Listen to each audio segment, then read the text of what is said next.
Jeffrey Allen Manchester, aka named the Roofman for his robbing strategy. Manchester robbed an estimated 40 to 60 McDonald's restaurants by cutting through their roofs.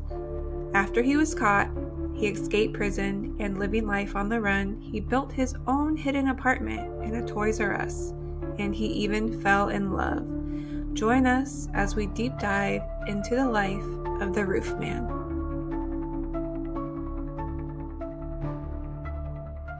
Hello, friends and family. Welcome back to another episode of Weekly Bazaar. I'm Jessica. I'm Montana. And if you're new here, hello, welcome. We've been waiting for you. I realized we didn't do that on our last two episodes with our guests. We didn't do our little whisper thing. I was kind of sad about it. Gotta do what you gotta do. Yeah. When you throw a guest in, it kind of just mixes things up a little bit. Yeah. So it was fun. We were changing things up. So it was a nice little change. But now we're back to our storytelling this week. So how are you? How was your week? It's fine. Moving on. Moving on. We're not going to talk about my week.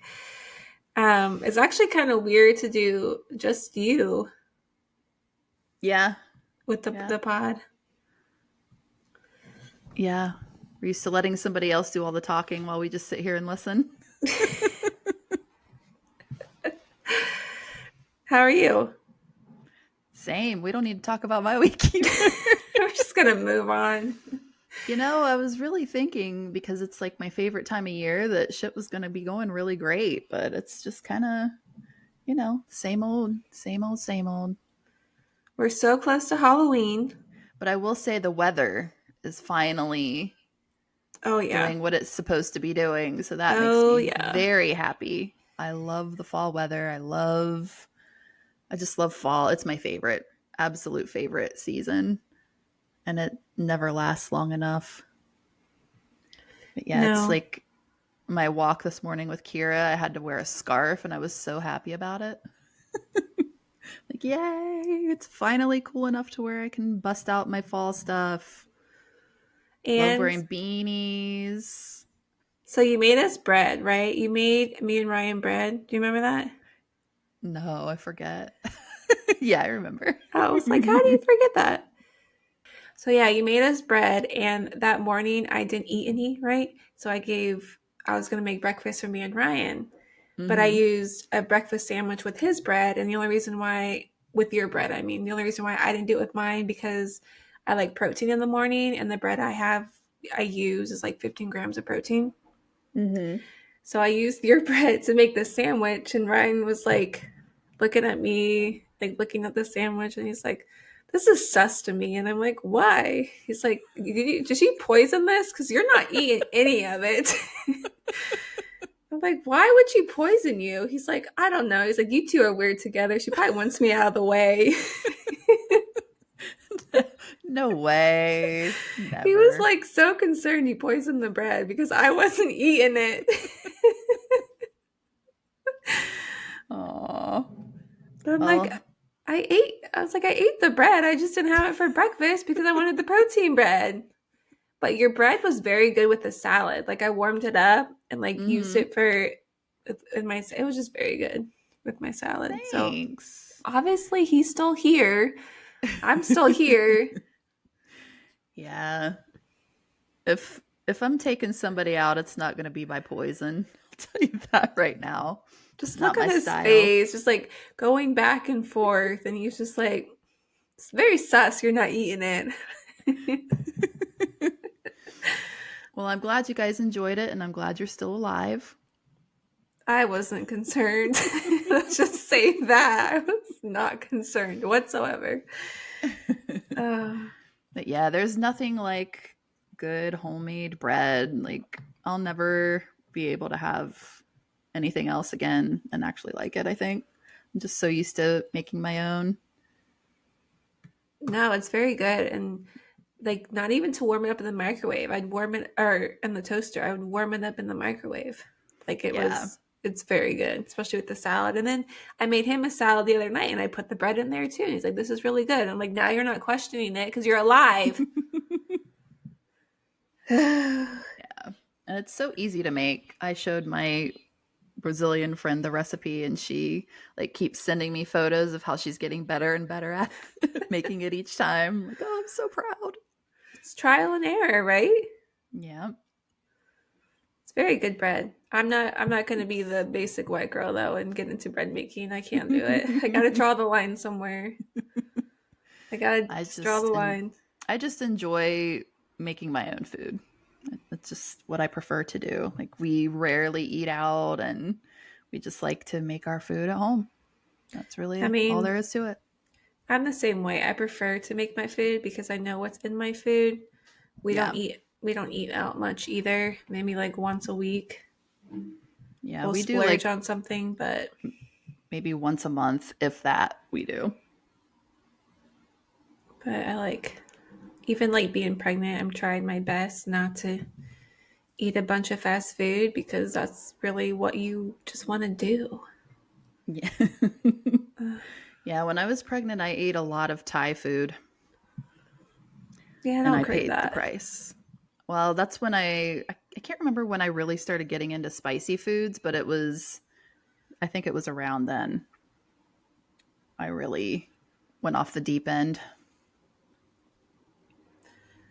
My aversions and cravings changed literally every single day. Yeah. Yeah. I can't really remember that part for me. I honestly can't remember what my aversions were. Chicken breast. For some reason, like, it just grossed me out. And I think it's because Tony, like, it was my first trimester, so I was really nauseous and nothing sounded good. And I was being extreme with, like, you're supposed to eat bland food. And so I was like, I need something to eat. And he boiled a chicken breast. I'm like, God. What? This is disgusting. He's like, what? My grandma does it all the time. I'm like, in soup? Like, you don't just boil the chicken breast in water and then put it on a plate. Like, is that a thing? But it was so nasty, and it just ruined chicken for me for my whole pregnancy. Yeah, that's disgusting. Even when you're not pregnant, that's disgusting. And if you boil chicken like that, even for soup, like, isn't it supposed to have the bones in it? Because that's what makes the broth good. Like, not just a chicken breast. I don't know. You're asking the wrong girl. But yeah, I'll never let Tony live that one down. He doesn't do that anymore. Thank God. Yeah, it's nasty. Gross. So today's episode, I picked it because of the movie The Roofman, starring Channing Tatum, just came out October 10th. And I thought it'd be fun to do something relevant within the world. I didn't go see the movie, so I don't know if it's any good. But I saw this article, because I know the movie came out, and I saw this article, and it said the Roofman was no hero. So I was like, you know what? I kind of want to see the movie because I saw the trailer for it, and I know nothing about the Roofman, whatsoever. And I was like, let's just read some about him, if I can find enough information. And oh boy, there's a lot to this man's story. And again, he's controversial because people feel sorry for him, that he shouldn't have gotten the sentence that he did, that he was kind of known as the polite robber. And there are others that obviously were affected by him, are like, no, we're traumatized for life. He deserves everything he gets. But then again, the others that were involved in the story, they're like, I still felt sorry for him even though I was being robbed. So it's a very controversial, situation. So I go back and forth. He shouldn't have done what he did, but with his mental state, I can see why he did what he did. Okay. If that makes any sense. Yeah, and we were talking about, just a little side note here, how we have clients who we just recently let them know that we had a podcast, and we were talking with them about it, and they were like, yeah, we listened to one of the episodes that Montana did, and the so techie. Yeah, so how we roll is one of us does the research and the other one's kind of unaware of what the story's about. So that's kind of our thing here. So yeah, for the new people out here or on here. Out there. If you're out there listening. If you're out there, pull my finger. No, I'm just kidding. But yeah, for the new people, that's our thing. So one of us does research, the other one gets to speculate and ask questions as we go along telling the story. That's what we do, and we take turns. So yeah. And my point being, I know nothing about this. So like I literally know nothing about this guy. But that's the point, because I don't want you to research it. I want you to be like, I want your genuine reaction. Yeah. And I mean, this was even a little bit of a compromise for us, because when I first started the podcast, she wanted us to like completely surprise each other and like not even know what the subject was going to be. But the only reason we don't do that is just in case we would do the same thing. That would suck. But I know. Yeah. But to be fair, like you pull things out where I'm like, what are you on? And then like I'm pulling things out and you're like, what are you talking about? So I think we'd be okay even if we didn't. We probably would. Yeah. It's just like so many different things. Like how Patty Wagon was like, just being associated with you, my what is it called? His algorithm on YouTube. It's so dark now. Yeah. So where we pull our information from. I thought that was so cool that he watches our YouTube videos, because we get like literally no views over there. I think a lot of people probably don't even know we have one, because we don't really talk about it much. But yeah, if you want to see us in action, very basic videos. But I mean, like I said, once we get more than 25 views per video, we'll think about making better quality for you. But yeah, it's cool that he watches us. We're almost his one on YouTube is probably doing the best. Yeah, I saw based that. on your thumbnail Vito too. Vito, yeah. Yeah. I don't watch YouTube podcasts. I just listen to them because I go on walks and in the car ride. So obviously I'm old school, like Apple, Spotify. Mm-hmm. And sometimes, but if I'm new to the podcast, I'll go on YouTube just to see what they look like so I can see the face with the voice. And half the time I'm like, oh my God. I was like, that is not what I was expecting you to look like. Not in a bad way or anything. I'm just like, that's just this. Some voices just do not match people's faces. Yeah, I agree. So that's the only reason why I would go on YouTube to watch it. But I'm an old school walk and listen and massage and listen. Doing it for years. I've been doing it for years. Hey, 2 birds with 1 stone. Oh, and before I forget, we have to shout out G, because we ran into him at the coffee shop and I said I would give him a shout out. Yeah. Yeah, that was the first time I'd ever met G. He was very kind. G.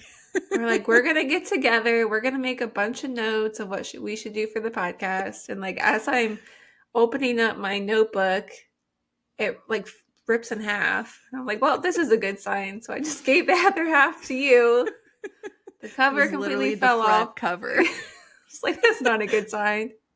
And then we're like, okay, we'll brainstorm. And by the time he rolled around, we were sitting there for 45 minutes, and we had one thing written down. Yeah. The coffee was delicious, though. I'll definitely be going there again with you. I know, but I'm not going to shout out the coffee place because it's in walking distance from my house. Yeah, sorry guys.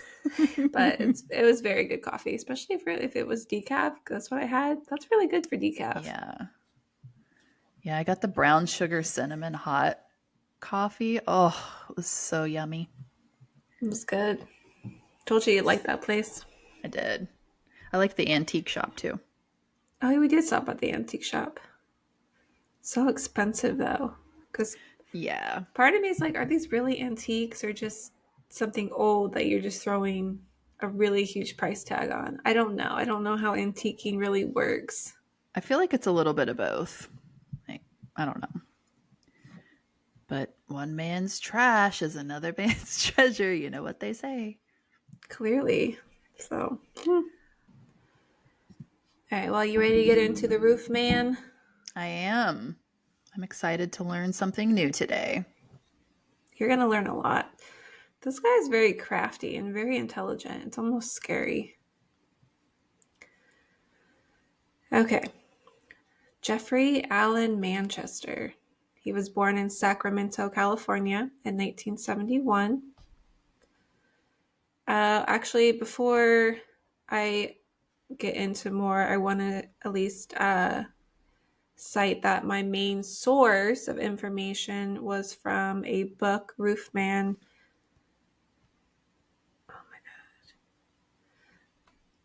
The True Story of Jeffrey Manchester's Daring Crimes and Life on the Run by Tyrone Dalek. Totally butchered that last name, but I will put it in the show notes. But that basically, I don't get credit for nothing. He gets credit for everything. But that's where I got a lot of my resources from. Just wanted to shout out that book before I forget. And I was going to write it down and I didn't. So. Okay. So he was born in Sacramento, California, 1971. His birthplace in Sacramento carried with it all promise and possibility of California living. But it was in nearby Rancho Cordova where Manchester would spend his formative years.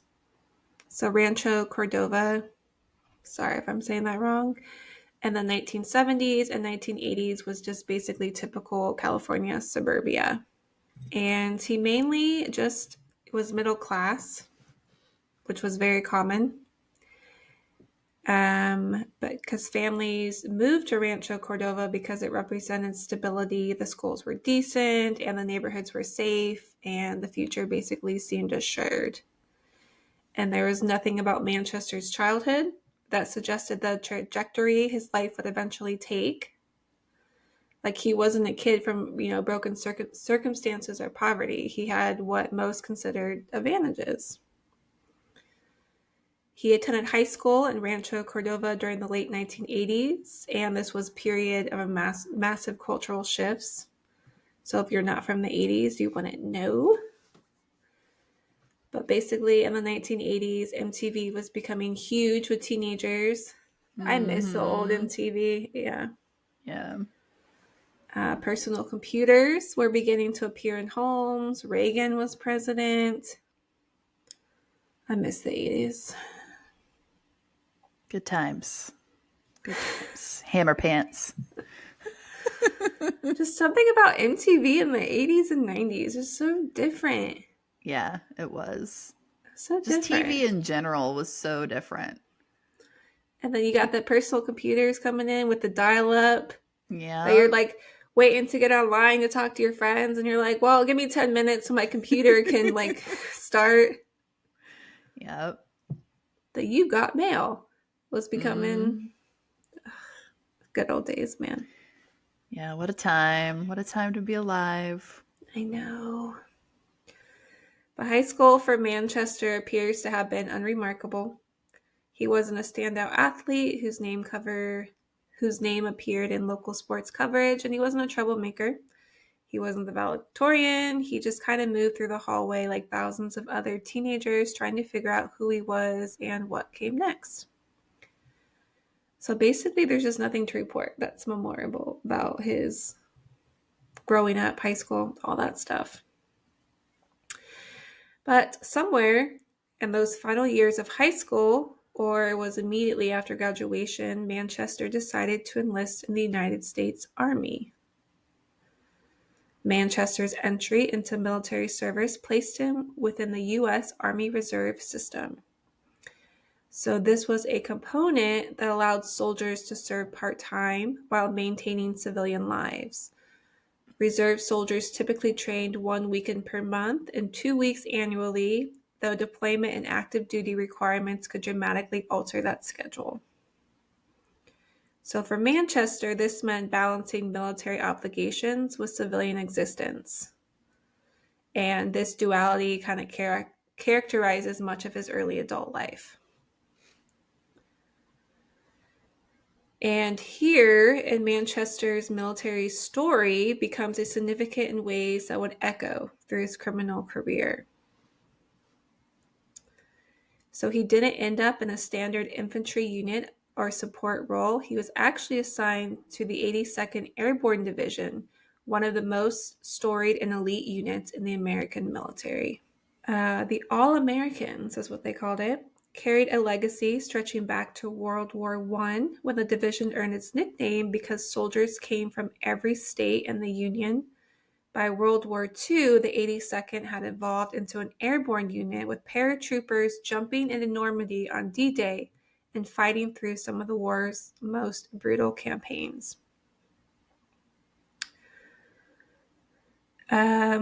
So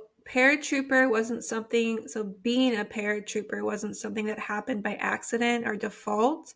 It required volunteering for additional training beyond basic infantry qualification. So basically, this means it meant demonstrating physical fitness, mental resilience, and a willingness to literally throw yourself out of an aircraft at altitude, just trusting that even during training, your parachute is going to open. No, thank you. I've heard a lot of cases where people that used to do that ended up with such bad back problems.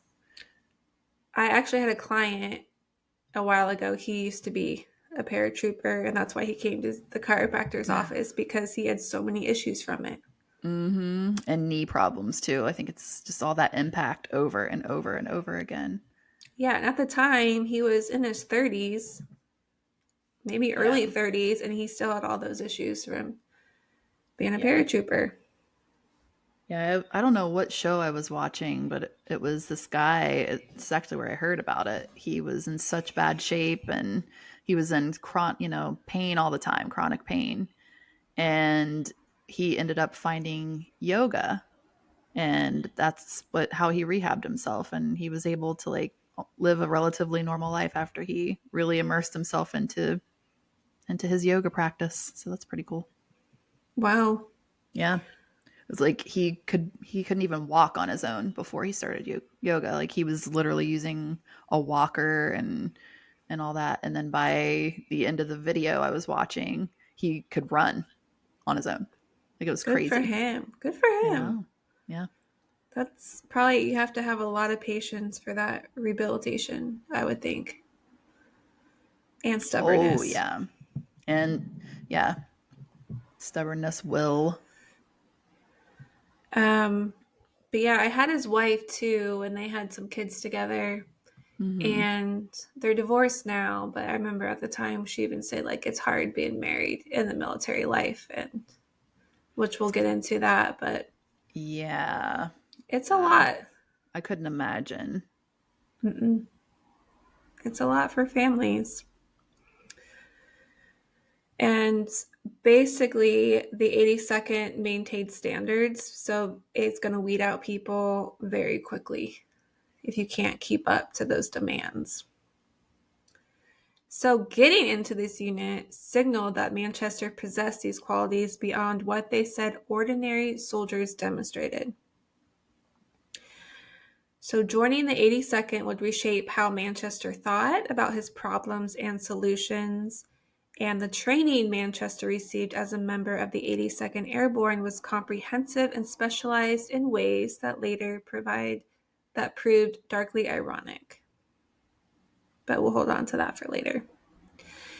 But I kind of want to get into the skills of paratroopers to get like a mindset of how he uses this in later life. Because you have to learn that, like, what the skills they actually do it's insane to me. Because repelling training teaches soldiers to descend quickly and quietly from heights using rope and harness systems.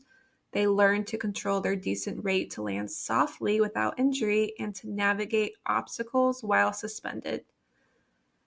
And the point is infiltration, getting into positions enemies don't expect. Which I'm almost picturing like Top Gun. Is it Top Gun? Not Top Gun. Mission Impossible, where like Tom Cruise is like being lowered. You see down on like the ropes, and he's like, "Don't sweat, don't sweat, don't." Like, that's what I'm picturing. But yeah, So Manchester became proficient at dropping down from high points with precision and confidence. Paratroopers also learned to maintain their firearms under adverse conditions, to troubleshoot malfunctions instantly, and to employ weapons effectively in close quarters and at range. They understand ballistics, sight alignment, and the psychological impact of armed confrontation. So he not only learned how to shoot, but how to project controlled threat, how to use a firearm to command a situation without firing it. Good skill to have. It, like I said, it just amazes me, all these skills that it's just, you'll see. Tactical planning and training develops a particular kind of mindset. Soldiers learn to assess terrain and identify vulnerabilities in structures and defenses. They study how to approach targets from unexpected angles, how to time operations for maximum effectiveness, and how to plan escape routes before initiating contact. They develop patience, the ability to surveil and gather intelligence before acting. So, again, I'm just going over this because you'll see why. You also think learning all this does do a psychological toll on someone as well. Oh, yeah, you have to be strong of mind for things like this to not break you in some way. Plus, I think just going out for a normal day, you're going to assess situations completely differently, as like your wife would see something where you're like, you would see it as something else because that's what training taught you to do. Yeah. Or she's probably like, can you just focus on being normal? Mm-hmm. Instead of like checking all the exits and how you would escape. And it's a lot. I have a cousin who, he was a ranger. So that's like some crazy shit that he witnessed and had to do. And I mean, he is so strong in his mind. Like he's a solid person, but the way that he lives his life, the way that he has, like, those things have rubbed off on his wife, actually possibly could have saved her life, because they were on one of the bases that he was stationed at, but he was overseas. So she was home in their apartment on the base. I think it was on the base. I'm not sure. And she heard somebody trying to break in the middle of the night. And I mean, it was just her, but he had trained her how to use a gun. And she was ready, and she had the gun there, and she first warned the guy through the door. She's like, I have a gun and I know how to use it. And that didn't scare him off. So she fired shots at the door, like not trying to hit him, but to scare him off. And it worked. But she was prepared and she stayed calm. And like, it could have been so much worse had that not rubbed off on her, had he not taught her those skills. So, yeah. That I can see. Shit. Yeah, I feel like I would want to be taught some skills if my spouse was in the military or freaking paratrooper. Good Lord. Yeah. Because like, it's mental toughness. They go through a lot of mental toughness as valuable as learning these physical skills. And that's what he went through, because all of his training was designed to create versatile, capable soldiers who could deploy rapidly anywhere in the world and execute complex missions under challenging conditions. Like, I'm literally keep thinking of Mission Impossible. Yeah. And he absorbed this training very thoroughly. He was good at it. That's what's even scarier. I feel like some people are just made for that. I think he was. Like, I really think he's not a bad guy. He's really not. He didn't start out as a bad guy, you know? And this I think, meant the world to him. I think he truly enjoyed these skills and doing what he did. And obviously, the repelling exercises he learned would enable him later to drop through ceiling holes, which he would cut in restaurant roofs. So, wow. yeah. So the tactical planning would allow him to scout McDonald's locations with military precision. Did you say McDonald's? Yeah, precision. I mean, hey, all right. You'll find out. We'll get into why he started with McDonald's, but Okay. basically he would scout the McDonald's. He would identify the vulnerabilities within the facility. Yeah, it's been a long week. That's why I'm just like having trouble just pronouncing and talking today. But we will later get into that, like I said, why he Sure. chose McDonald's. Welcome to Weekly Bazaar.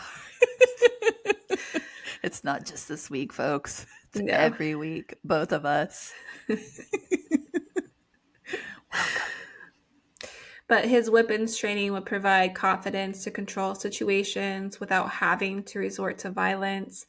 The patience and surveillance skills would let him observe patterns and routines before striking, and every lesson designed to make Manchester a better soldier basically just equipped him to become a better criminal. So, Manchester's military service eventually brought him to Concord Naval Weapons Station, a sprawling military installation in the East Bay region of Northern California. Life at Concord meant specialized work in ammunition, handling, and maintenance. The station processed thousands of tons of material designed for ships at the nearby port, and soldiers worked a controlled environment where mistakes could prove catastrophic. So again, his job required attention to detail, steady nerves, and respect for dangerous materials that he handled daily. And for Manchester, this represented stable military employment close to his home state, allowing him to serve while maintaining some connection to California roots.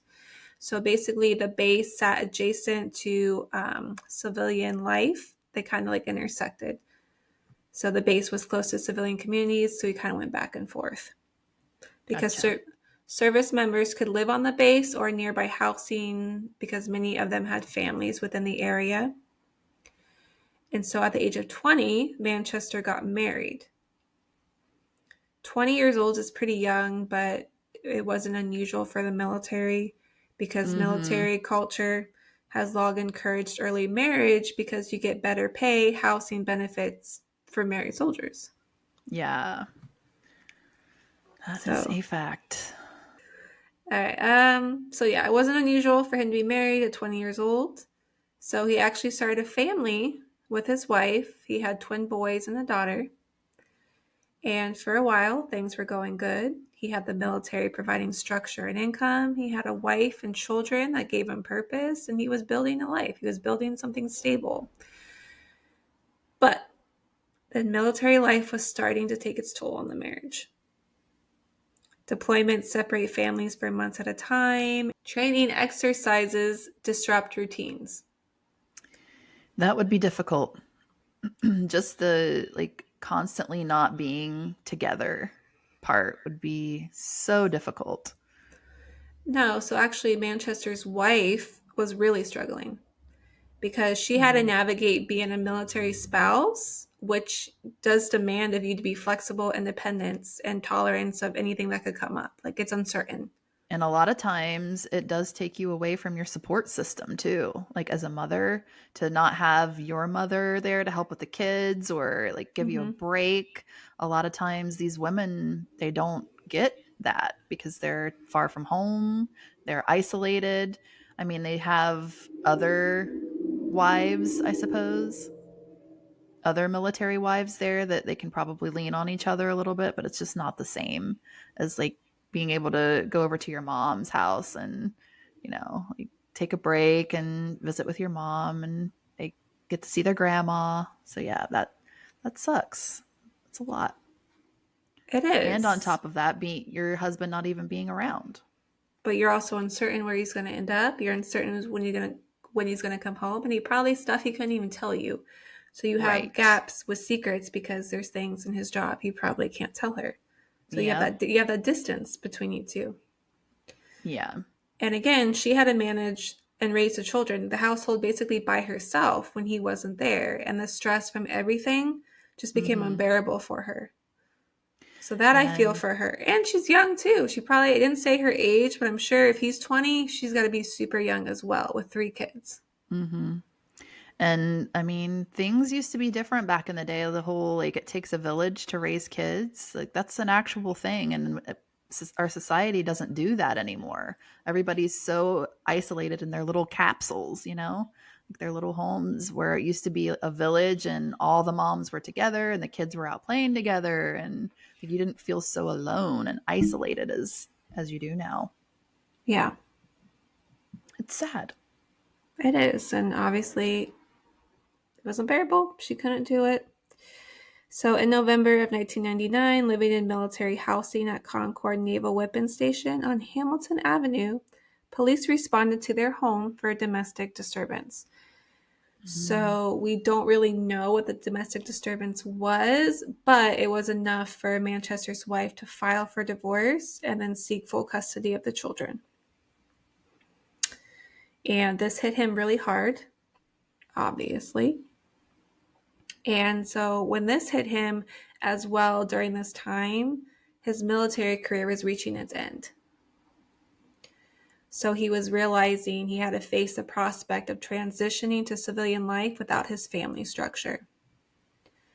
And he was in his lot at once. Yeah, so he was in his late 20s at this point, which to me is still extremely young, and he was feeling like he had to start over. So after leaving the military, Manchester needed employment.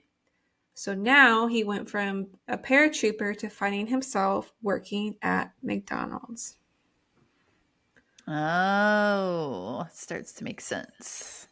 So literally from jumping out of airplanes and handling complex military operations to flipping burgers. So this is how he learned, like, the layout of the restaurants. Gotcha. That's my next bullet point, because working at McDonald's did give him intimate knowledge of how these restaurants functioned. So he learned the layout of the stores, understanding where safes were located and how opening procedures worked. He saw firsthand when managers arrived in the early morning hours to prepare for the day. He observed security measures and recognized their weaknesses. He would even watch his coworkers go through their routines day after day. So, as you see, the choice of McDonald's as being his main target was not random. Mm-hmm. And these were restaurants that had employed him when he needed work. And these were the places that represented his diminished circumstances. So, let's just take a look. Drastic change. Literally my next bullet point. Let's take a look at his mental health for a minute. Like, let's just stop and think about his mental health, okay? His military career is over. His marriage has failed. His children are being raised without him. Now he works McDonald's, a minimum wage job, despite having these extraordinary skills and training. He's at McDonald's. And nothing wrong with working at McDonald's or fast food, but I can see where you go from being such an amazing soldier to, you want fries with that? Mm-hmm. It's gonna affect anybody. Yeah. And also financial pressures are mounting because his McDonald's paychecks were barely paying his rent, and he still had to pay child support. And I'm not what? And two, like, how broken is this system? Like, it's terrible. Absolutely terrible. There's so much wrong with this. So many levels. Right. And I'm not defending him, because what happens next is entirely his choice. Right. But I just want to understand, or people understand, where his mental health is by, like, seeing the full picture of how he arrived to what he became, basically. But it's enough to make someone spiral of everything, what he's going through.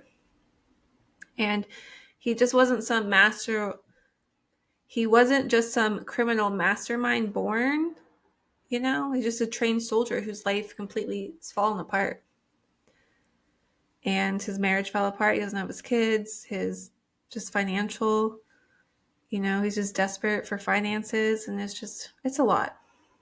And all of that information, that useful knowledge going to waste is probably like he wants to use what he learned, but just unfortunately, probably not in the best of ways.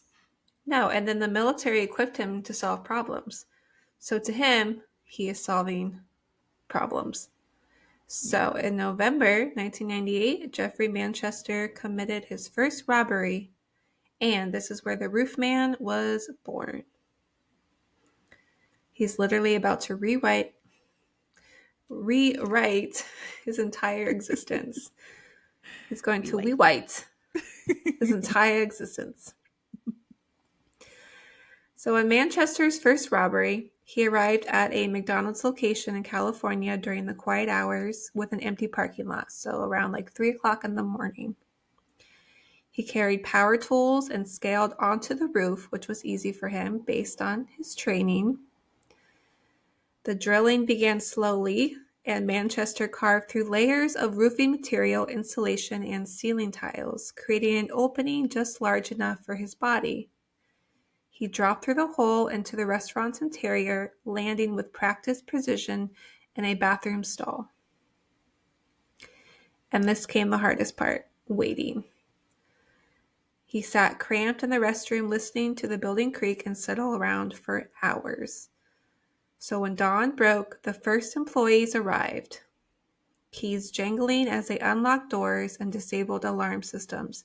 They flipped on lights, started coffee brewing, prepared for another ordinary shift, having no idea that a man with military training and a loaded firearm was only a few feet away from them, tracking their movements through a cracked bathroom door. When Manchester finally left his spot, he ordered the employees into the walk-in freezer. It said his voice was calm and almost apologetic. Before locking the heavy door, he made an observation that would become his signature. Quote, "You might want to grab your jackets. It's cold there." End quote.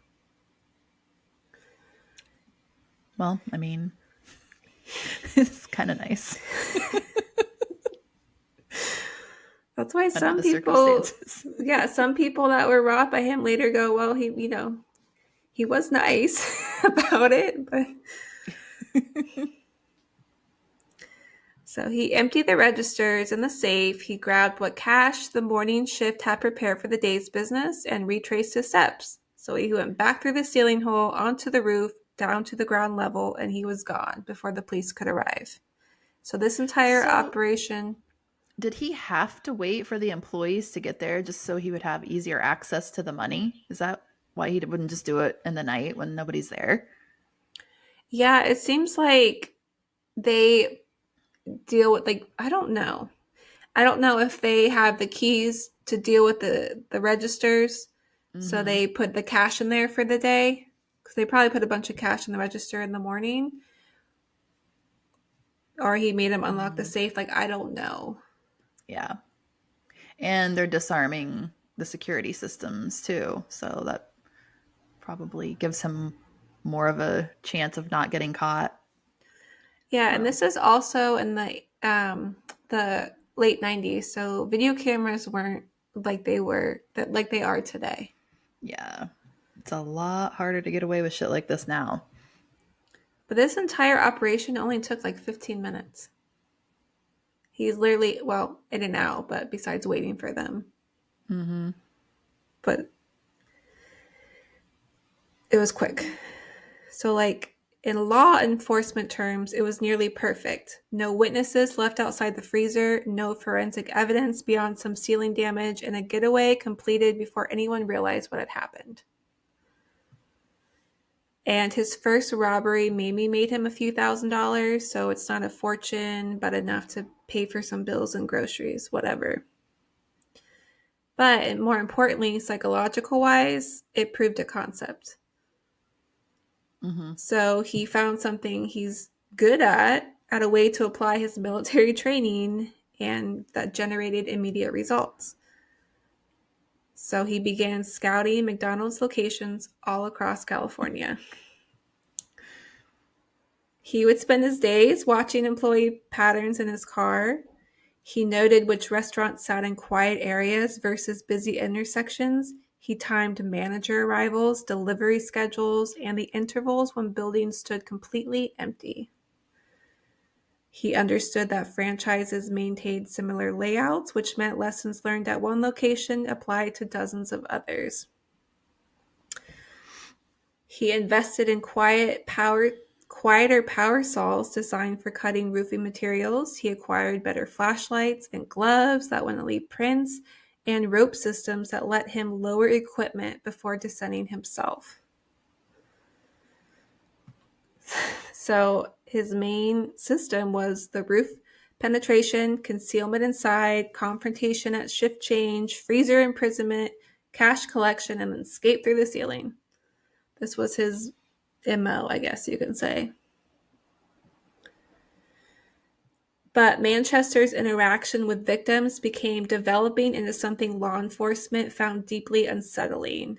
He made jokes, he asked employees about their families, he apologized for the inconvenience, and promised nobody would get hurt if they cooperated. One victim later told investigators that Manchester seemed more nervous than we are, as if the robbery stressed him out more than the people he was robbing. But his tactic was being polite. That was his main tactic, because calm victims don't fight back, or they do something heroic that forces violence. And his tactic was to be calm because calm victims remember your voice and demeanor more than physical characteristics, especially when you're wearing a ski mask. And calm victims provide police with conflicting descriptions because, quote, polite armed robber doesn't fit any profile investigators expect. And then the "get your jackets" line became legendary among law enforcement tracking the Roofman. So that was his main quote throughout the whole time. Get your jackets, it's cold. He said it almost every single time. This bizarre courtesy, Weekly Bazaar, it humanized him more than it traumatized people. And after locking employees in freezers, he sometimes called 911 from a payphone blocks away, informing dispatch that workers were trapped and needed immediate assistance. And he didn't want anyone to suffer from hypothermia or panic. He just wanted the money. Yeah, I'd say that's pretty obvious at this point. He had no ill will against the people. And then at this point, he was hitting enough McDonald's locations in California that investigators are starting to connect the dots now. Mm-hmm. A task force was formed, led by Special Agent Sky Poley from the California Department of Justice. Poley studied crime scene photos and witness statements, recognizing the consistent pattern, and that's when they dubbed him the Roofman, and the nickname stuck in both law enforcement circles and media coverage. And by this time, Manchester was already moving on from California. He hit Nevada, he hit Oregon, and he was working his way up the West Coast. So each state represented new jurisdictions, fresh investigation teams that didn't know his methods yet. And local police would find cut holes in roofs, confused employees emerging from freezers, so they have no useful leads with their coats. And by the time detectives realized they were chasing someone with military training, he was already crossing state lines. It's like whiplash. They're like, we can't keep up. What is happening? And then he would hit Burger King when McDonald's seemed too risky. Similar layout, I guess. Yeah. He robbed a Blockbuster, a home-based hardware store, and any chain business with predictable layouts and morning cash reserves. And estimates eventually placed his total jobs between 40 and 60. And when he was eventually interrogated, he doesn't know how much because he kind of, lost count. He doesn't remember every location he's hit. I honestly would have guessed more. I'm sure it's more. Yeah. I'm sure it's more. Especially, like, does it include the Burger Kings? Because McDonald's was getting sus. And how long did this spree go on? Do you know? I think for the McDonald's part, this section was about a year. And like I said, the only reason why he got away with it so long is because he kept crossing state lines before they could, by the time they could give an MO, he was in a whole new state where they kind of had to gather up the information, figure out the MO, and then he already moved on. Like a fart in the wind. Poof. Poof. So now the FBI became involved. Because as the FBI became involved, as these crimes kept going state lines repeatedly, like, all right, bring in the FBI. It's like TV show. What's the FBI doing here? And a McDonald's executive joked to reporters that Manchester was, quote, very brand loyal. We work hard to build that loyalty, end quote.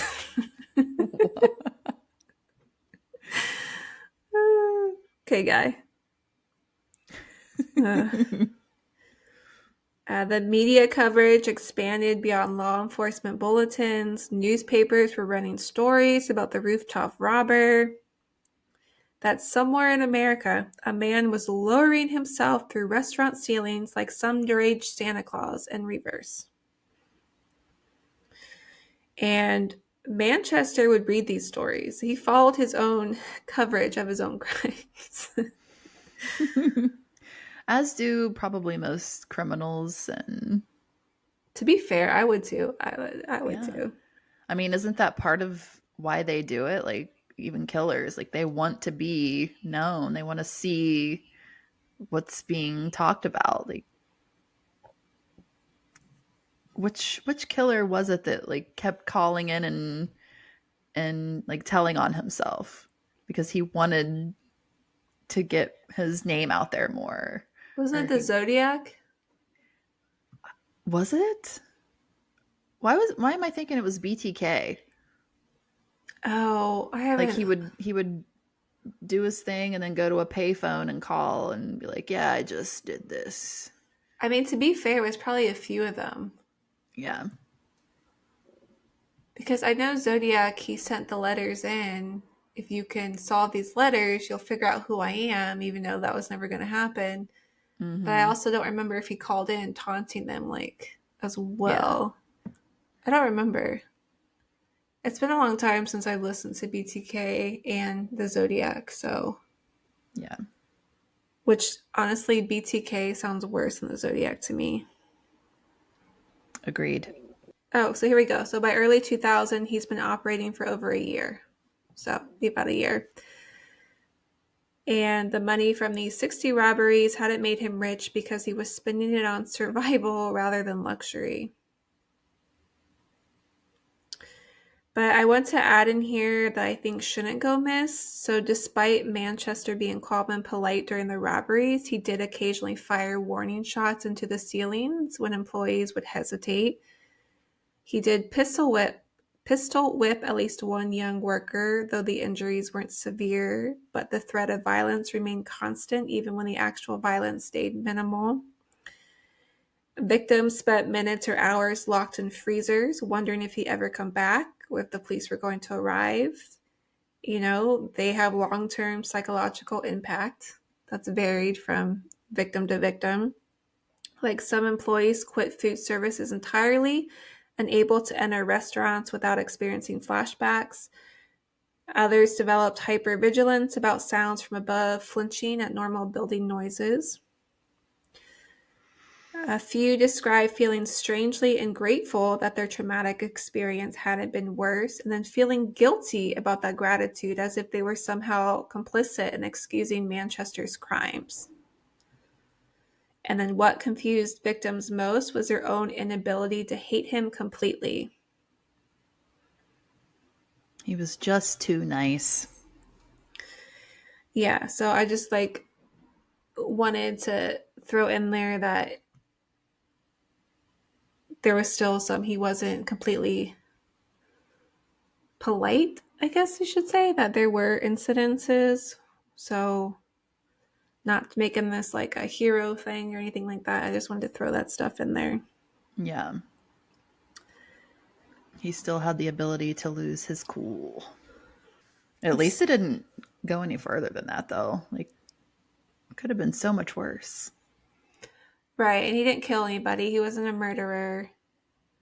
And I think shooting warning shots into the ceiling was probably like a last, like not a last minute, like a last resort thing. Mm-hmm. To scare them. But it's a traumatizing event regardless. You could be messed up the rest of your life because of that. And I think that is horrible enough. The psychological just psychological trauma you experience the rest of your life. Even if he didn't touch you, even if he just locked you in a freezer. Mm-hmm. I mean, you don't know him. You don't know, like, even if he is being nice, you don't know what could make him snap at any moment if he has, and he's armed. I'm sure it's still like a life flashing before your eyes kind of situation. Mm-hmm. Like, you're sitting there contemplating, is this it? Could this be it? Like, that's heavy shit.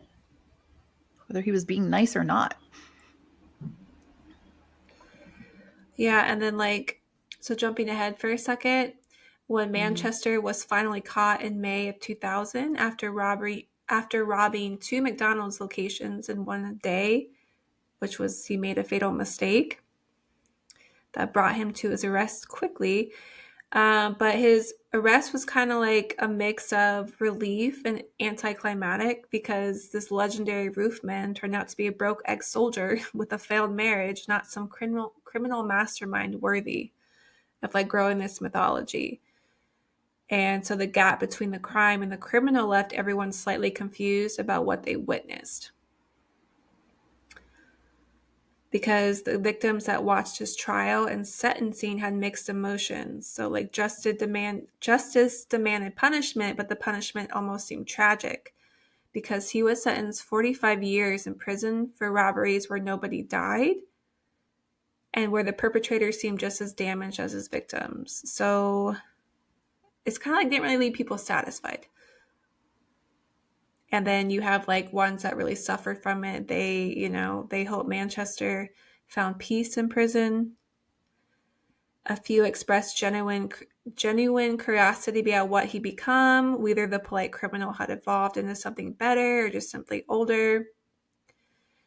So there's so many mixed emotions on when he was arrested. Like, did he deserve 45 years? He didn't kill anybody.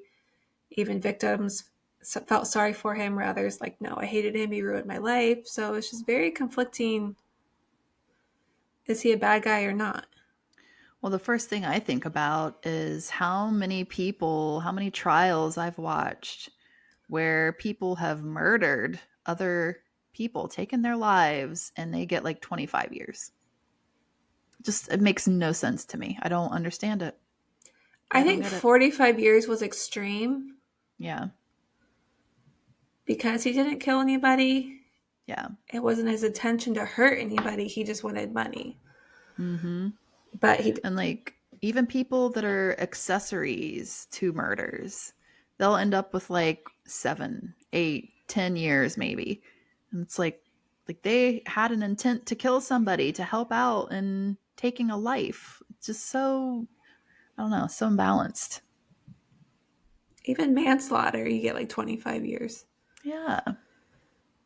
So, like I said, it's conflicting. Mm-hmm. So in Belmont, North Carolina, at McDonald's on Main Street, 49-year-old general manager Elaine Snyder was preparing for a busy weekend shift. Her grandmother, a 78-year-old woman everyone called Grandma, was already cooking in the kitchen, and 18-year-old Sean Fields had just started his very first day on the job. Manchester had already pulled off one robbery that night, and around midnight he dropped through the ceiling of McDonald's about 10 miles away. Completing his signature move where most criminals would have called it a night, he decided to go for 2. Oh. So 5 hours later, just before dawn, he cut his way into the Belmont location. This time he waited inside, crouched in the bathroom, listening to the morning crew. He emerged wearing black from head to toe, only his eyes visible behind the mask, and in his hands a .22 caliber rifle. He wasn't frantic or aggressive. He pressed the rifle barrel against Elaine's back and asked her to open the safe. When she finally got it open, Manchester told her to put the money in the bag. He herded the employees into the walk-in freezer before locking them inside. True to his pattern, he made sure they had their jackets. And he left walking out with just a little over $8,000 in his bag. But one of the employees managed to break down the freezer door. Elaine immediately called the Belmont Police Department, and patrol cars were heading their way while Manchester made his way back to his getaway vehicle. Officer Tony Atkins was cruising the area when something caught his attention. Mount Moriah Church sat quiet on a Saturday morning, its parking lot empty except for one white 1999 Pontiac Sunfire. And Atkins knew that this should be vacant. He pulled in to investigate and spotted a large black bag sitting under the rental car. Before he could process what he'd found, Manchester came sprinting out of the woods. When Atkins hit the lights, Manchester grabbed the bag, dropped it, bolted over a 6-foot fence, and vanished into the tall weeds near the water tower. So backup arrived within minutes, and they fanned out with their weapons drawn, searching the brush. And that's where they found Manchester hiding. And he didn't fight, he didn't run, he simply stood up, hands visible, and faced the officers with an expression they said almost looked like relief. Quote, "You guys did a real good job today," end quote. That's what he told them. And it wasn't even sarcasm. The officers didn't know what to make of him. Here was a man who just committed armed robbery and kidnapping, but he was congratulating them on catching him. And in the interrogation room at Belmont Police Department, investigators began piecing together who they actually caught. He was cooperative but careful. And he spun a story about being inspired by another robber he heard about and claimed he gotten the idea from someone else's crimes. But investigators obviously don't buy it, tracking him as the Roofman for 2 years at this point. And so everything about Manchester's, I will say, MOs, but basically he fit the description of the Roofman that they've been tracking. But what frustrated investigators most was Manchester had done a good job about avoiding forensic evidence. No fingerprints left behind, no DNA, no surveillance footage that captured his face. And the rooftop entries meant he bypassed security cameras positioned at ground level. That's pretty good for back in the day to know, to be that careful about like fingerprints and stuff. It just wasn't, I don't know, wasn't as big of a thing then, I feel like. No, but that's where, like I said, why I went over his training, because he was good. Mm-hmm. And that's what frustrated them. They're like, damn, this guy is good. We can't, like, how do you really prove it's him other than you caught him running out with the, the cash? That's the only reason why. It's crazy. And then Sky Pulley, again, the special agent with the California Department of Justice, had begun hunting the Roofman since the spree began in 1998. They said, "We respected his abilities, his skill, and his movements throughout the building to avoid detection from outside. Manchester wasn't your typical smash and grab criminal. He turned robbery into something methodical, almost surgical." And when they questioned Manchester, he displayed the same unsettling politeness that he had defined his crimes. He answered questions respectfully, and he didn't lawyer up. And so federal prosecutors began building a case that would connect Manchester to the entire string of robberies. Skypoli worked with agencies across multiple states, compiling the evidence, interviewing victims, constructing a timeline that stretched across the 2 years and thousands of miles. And the plan was to bring federal charges that would ensure Manchester spent the rest of his life in prison. But September 11th, 2001 happened. The terrorist attacks reshuffled every priority in American law enforcement, so federal resources got diverted. Prosecutors who'd been working on Manchester's case found themselves assigned to counterterrorism efforts. So Manchester would only face charges for the 2 North Carolina robberies where they actually caught him. But what made the sentencing severe was the kidnapping charges. I guess in North Carolina, forcing someone into a confined space against their will during the commission of a felony constitutes kidnapping. And as we know, Manchester had locked the employees in walk-in freezers in both locations. So that meant multiple kidnapping counts on top of armed robbery, and each kidnapping charge carried serious time. And the judge did not care about Manchester's polite demeanor or his lack of violence. Yes, he'd been courteous. Yes, he'd made sure people had jackets, but he also pointed a loaded weapon at terrified workers who were just trying to get through their shifts. He traumatized people, including a 78-year-old woman who could have had a heart attack. The psychological damage didn't disappear just because the robber said, "Ma'am." Which I agree. Mm-hmm. And so he received 45 years in prison. Wow. And during his sentencing, he showed no reaction. He was 29 years old, and by the time he'd get out, he'd be in his 70s. That's so, from what the judge said, that's why I said it's kind of complicated on where you stand on what he deserves for a sentence or not. Mm-hmm. And I mean, that's not even including anything else but those 2 times. That's crazy. Yeah. Wow. Imagine if he probably got, if September 11th didn't happen, he probably would have gotten just life sentence after like 5 life sentences. Who knows? Mm-hmm. Wow. Yeah. Yeah, that judge was just not having it, though. He's like, nope. Sorry about your luck, bud.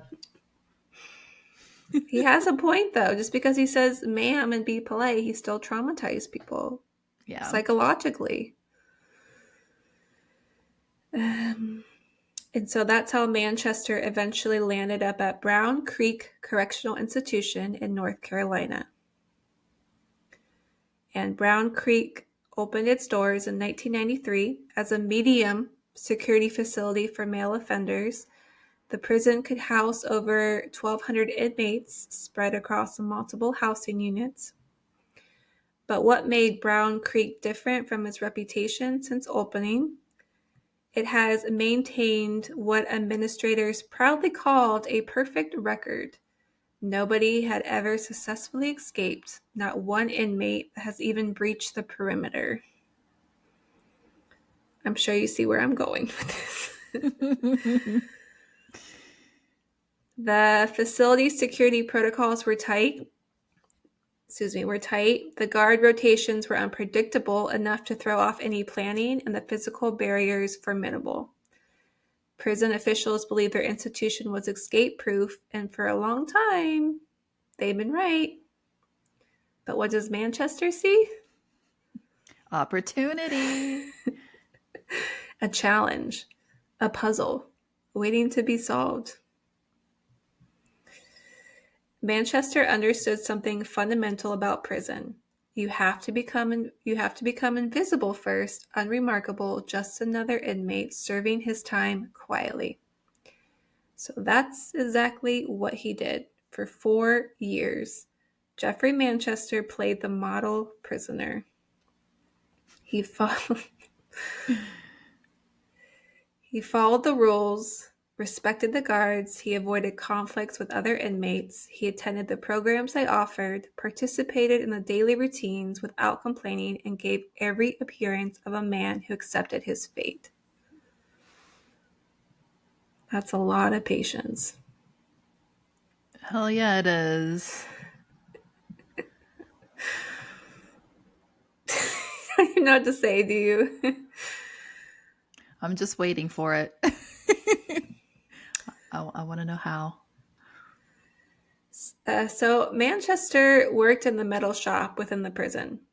The shop operated as a semi-industrial facility within the prison compound, so this meant that trucks came and went regularly, delivering raw materials and picking up finished products.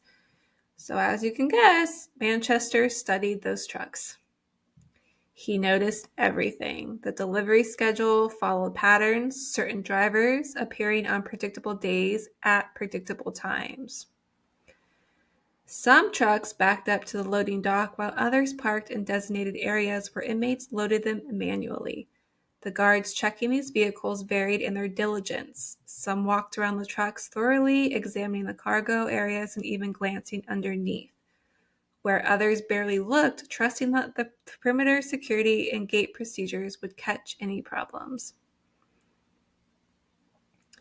And Manchester paid close attention to the trucks leaving the facility. Incoming vehicles presented fewer opportunities since they'd already been inspected before entering. But outgoing trucks, especially those that had just been loaded by inmate under supervision, received less scrutiny. So the guards focused more on ensuring no contraband left with the trucks than on whether anyone might be hiding on the vehicle themselves. And he studied the gate procedures because Brown Creek security relied heavily on multiple checkpoints. So just because the truck leaves, it has to hit multiple checkpoints before it can even leave the entire facility. And then you had guards at each of these checkpoints that conducted inspections according to protocols that Manchester also studied. He learned when shifts change and when guards took breaks. So it took It took years for Manchester to accumulate this knowledge. And he even got to the point where he understood which trucks offered the best hiding spots. He even knew that rainy days meant guards rushed through the outdoor inspections, that Fridays before long weekends created a slight relaxation and vigilance, that certain supervisors cared more about production schedules and security protocols. So now all this information he's studying. I'm just thinking, like, how much better his prison experience was than other people, because he had shit to do. He had a focus. Yeah, he was keeping his mind occupied. He had a goal. Like last night we were watching before bed, Almost Got Away with It. And so it's how people usually break out of prison and they almost made it life on, like, living on whatever, the run. Anyway, so they go over their plans like on a daily basis of how they're going to escape. And I even like made a comment and was like, I think that's what keeps them going, is if they have a certain plan in mind, it helps them structure out their day or gives them a purpose to keep going. And so I think that's what he was doing, which makes sense, because if you have a purpose, you're going to focus on that purpose. Yeah. And so you're just going to go through your routine, but also like just all the studying he did. You know how much time that takes? Mm-hmm. And it probably makes time. Constantly observing like everything going on at every moment. And it probably makes time go by a lot faster as well. Yeah, and then like the evening hours where you're just kind of alone in your cell is probably where he was putting together all the information that he collected that day and putting it to use for his big plans. And just like learning all that, right? So he has all this knowledge, but now he needs hardware so he could turn his observation into action. Good thing he works in the shop. Probably has literally next shit. Bullet point. Working in a metal shop surrounded by materials and tools, presented obvious possibilities. I just had a weird deja vu moment. That was creepy. Do you know what? Just the last 3 seconds. I feel like I've lived that before. I hate deja vu. I know. It's creepy. Maybe it was your time working in the metal shop. Yeah. No. But he had to be careful because any missing inventory would trigger investigations, and anything too elaborate would be impossible to construct without arousing suspicion. So he starts collecting scraps. The metal shop generated waste offcuts, damaged pieces, basically materials that didn't meet specifications. There it was. Specifications. Yeah.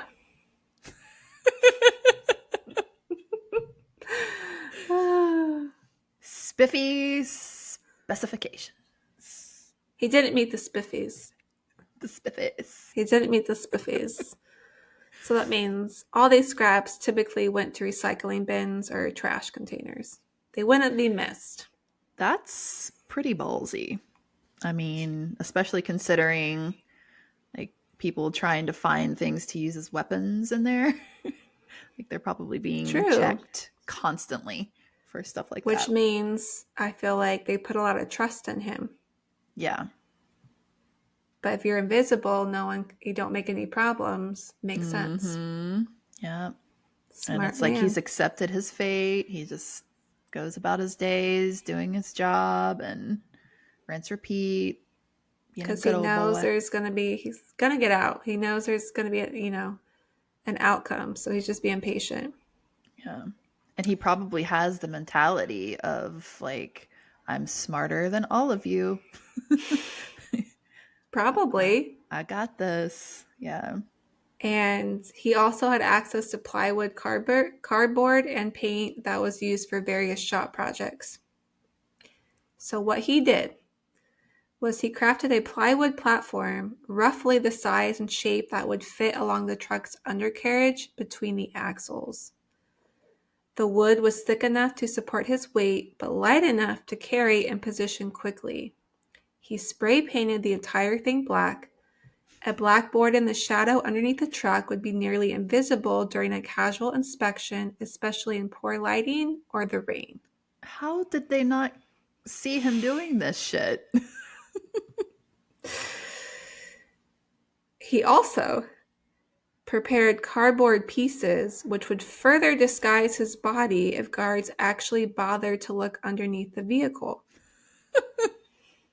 Pipes, made pipes out of cardboard so that it blends in with the undercarriage of the truck. He's like fucking MacGyver. It's what he is. He's MacGyver. Yeah.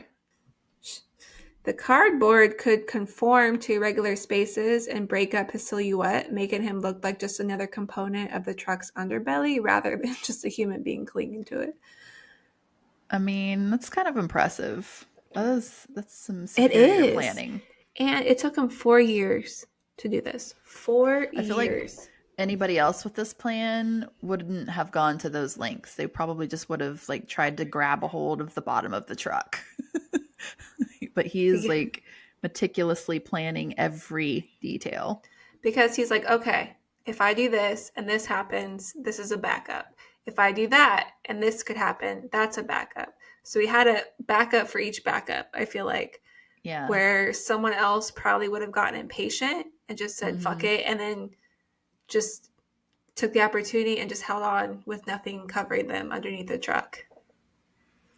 Yeah. And I think he had the awareness that he had one shot at this. So he's going to do it right. And he knows he had one shot. And that's why he's so patient.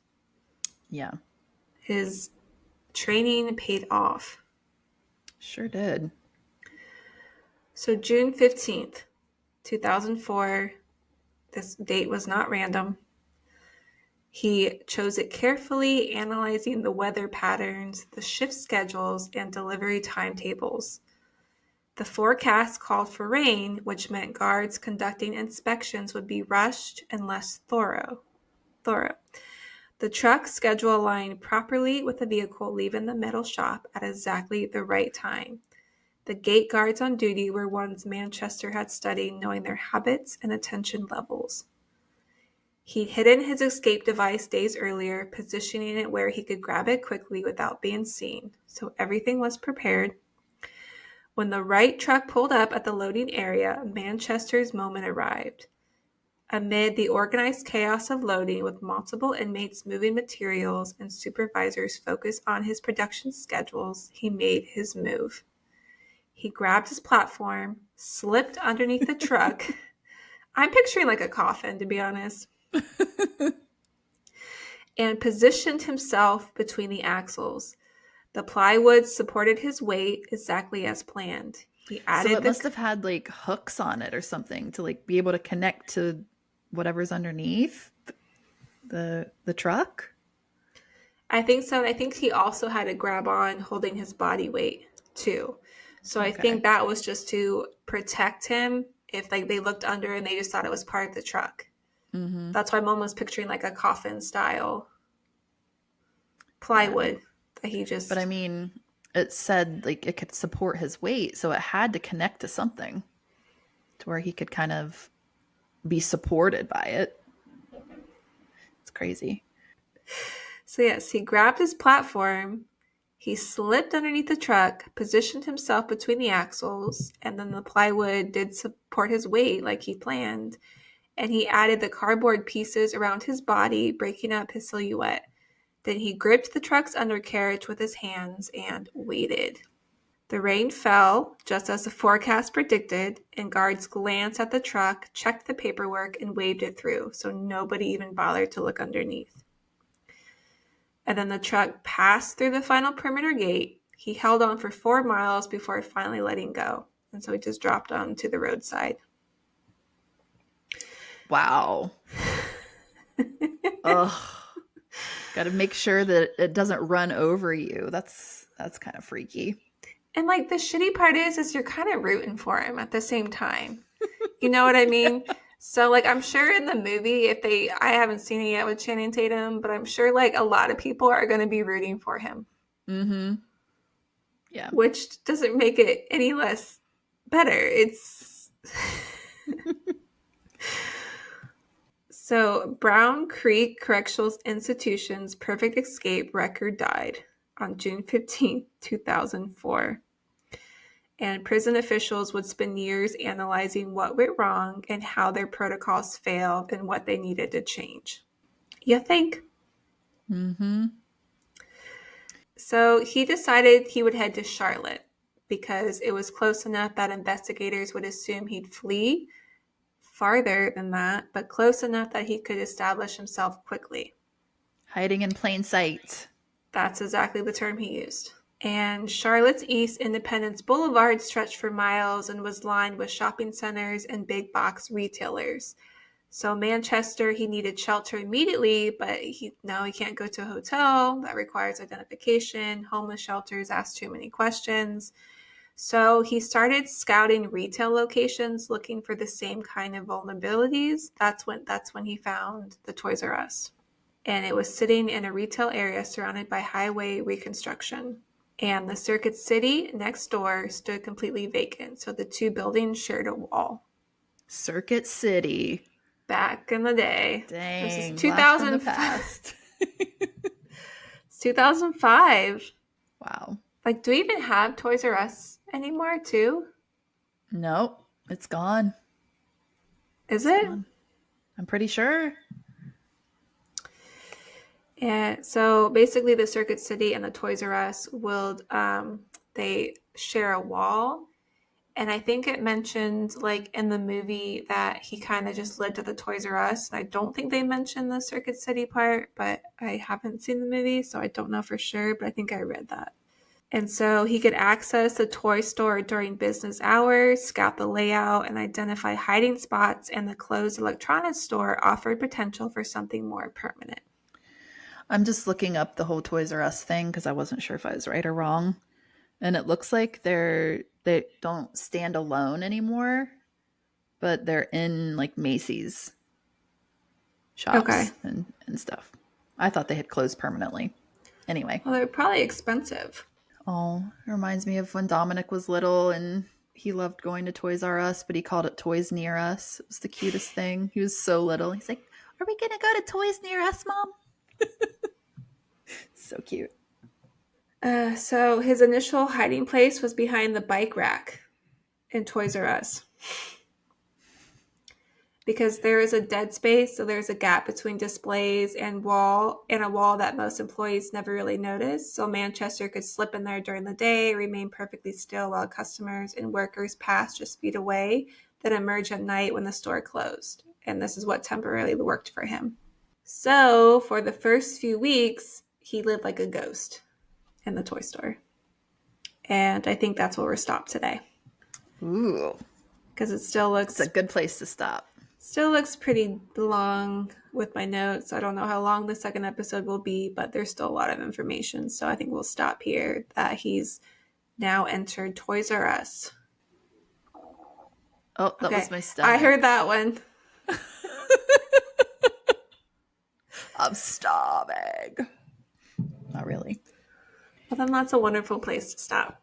I was wondering where this Toys R Us was going to fit into the story. Like, I have no idea about any of this. I had no idea that he went to prison, broke out of prison, and like had a whole second chapter.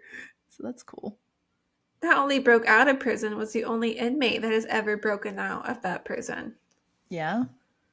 That is like a resume builder. I'm sorry. That's like... It certainly is. With cardboard, plywood, and freaking metal scraps. It's almost like his talent is going to waste, like rotting in a prison where I feel like he can be used by FBI or used for something else other than rotting. Again, not... Secret Service. I'm not excusing what he did. And I know it sounds like that, but it just amazes me all the things he's done. Like that is skill. This is where the script could have been different had he had more opportunity coming out of the military. Like they should have recognized his extraordinary talent and placed him in a job where he could be useful. But instead, they just sent him on his way with no plan. Like, thank you for your time. Bye. Good luck. That's how you end up at McDonald's, and that what's kind of unfolds the criminal record here. And it wasn't like that his life was already predetermined because he had a shitty childhood. He didn't. He seemed like a good guy. Mm-hmm. Just life at once hit him hard, and this is what unfortunately he decided to do with it, hitting him hard. But at least no one was killed. He didn't murder anybody, and I do respect the fact that he didn't murder anybody, that he didn't want to murder anybody. He didn't even want to hurt anybody, really. Yeah, that was not the goal. They just stood in the way of him getting money, so he traumatizes him by locking them in a freezer. And any person that holds you at gunpoint, you're going to be traumatized. So I'm not. I wonder what the hell he was doing with all the money. Because, like, if he was constantly on the move. It just sounds like he was using it for survival. Yeah. Is what it said. So it's not. Staying in hotels. And maybe the money went quickly. Like, maybe he was still paying child support for his kids, sending them to his ex-wife. Yeah. I don't know, because $8,000 when he walked out as his last heist, that went a long way than it would today. So I don't know. Yeah, that's what I was thinking. Like, that seems like an awful lot of money. Like, where the hell is all that going if he's doing this so regularly? No, and he's not a hero, so I understand the article now, but I don't hate him at the same time. It's just, it's weird. Like, I don't... Mm-hmm. You kind of are rooting for him. And that's like so shitty to say that. And I just kind of want to laugh too. I mean, not that it's funny that you're scaring the shit out of people and traumatizing them, but no, it's not. Just what he's capable of doing. And it seems so effortless to him. Like, even though it took time, that was more just a patience thing. Like, he's talented. Give him that. And to be fair, with all the skills he's learned, he could have done worse with it. Yeah, so much worse. Again, not diminishing right what he did. It was bad, but it could have been so much worse. No. He could have had no regard for human life, and this could have ended up way worse. And this is why people are conflicted, because they're like, even the victims are like, if I feel sorry for him and I'm not upset with him, even though he robbed me, does that make me, damn girl? I was trying to like hold my stomach so it didn't happen because I felt it coming. You can support us on Patreon. Jessica feed the poor. To eat. She needs to eat. Because all she had was an apple. That's all I got. That's all I can afford. Just kidding. I mean, not really. If you think about it, not really. Just don't start robbing McDonald's and I'm getting some ideas. Please, we can't do heights. You would try to scale up that wall and make it like 2 feet and be like, oh my God, it's so high. Put me down. I probably wouldn't even get that far. I'd just look up and be like, no, I can't do this. Or if like you finally make your way up, if you finally make your way up and then you look down and you're like, oh my God, I can't go down. I gotta go out the front door. Yeah, not happening. What? Not happening. What do I not know about you? So not only this, I'm afraid of heights now. I didn't used to be, but I've always been afraid of tall things. Like looking ever since up? I was a little girl. I think I've said this before on here, but like when I was a little girl, I was scared of a rainbow because I thought it was going to fall on me. What? And then like I can remember the first time that I came into the city as a little girl. I'd never seen really tall buildings before, and I was terrified that they were going to fall on me. Like I just have a weird thing with tall structures because it just makes me feel like they're going to fall on top of me. So yeah, I'm not scaling shit. Interesting. I'm not either. I went rock climbing once at like one of those gyms, the rock climbing gyms. Mm-hmm. So I have no problem climbing up stuff. Yeah. I can't come down stuff. Yeah. Like once I got up there, I hit the thing and they're like, just propel down. I was like, no. I was like, I can't look down. I can't even move. I was like, I do not like heights now. Yeah, I don't know when that happened for me because I wasn't afraid of heights as a child. And again, it's kind of weird because I wasn't afraid of trees. Like I love trees and they're tall, but I would always climb up into trees and be up in there for hours. But I don't know, just certain things. Like I just feel like they're going to fall on me and it's a weird feeling. And like when I was in the mountains, it took me a bit to really get acclimated to how big they were. Like it just would make me so disoriented and like I felt like I had to hold on to something just being in the mountains. But I mean that eventually passed, but I don't know. I think height things scaling anything. No, I think height things I think it's an age thing. A lot of people say when they hit like a certain age it affected them. So thank you all so much for coming back and listening to our crazy asses again one more week. We really appreciate each and every one of you. You can find us on all the social medias at Weekly Bizarre Podcast. You can email us at weeklybizarrepodcast@gmail.com if you have any stories that you'd like us to cover.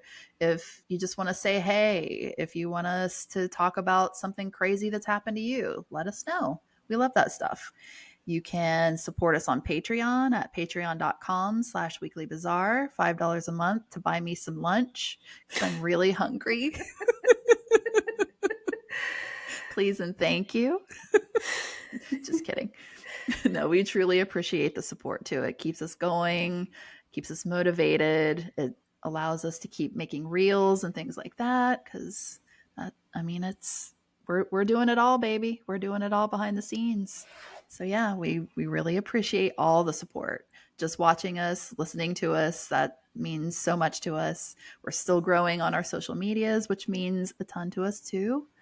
And yeah, if it's weird, we're going to talk about it. Bye, guys. Don't go scaling some McDonald's. Don't get any ideas. I mean, if you do, email us. What? my stomach.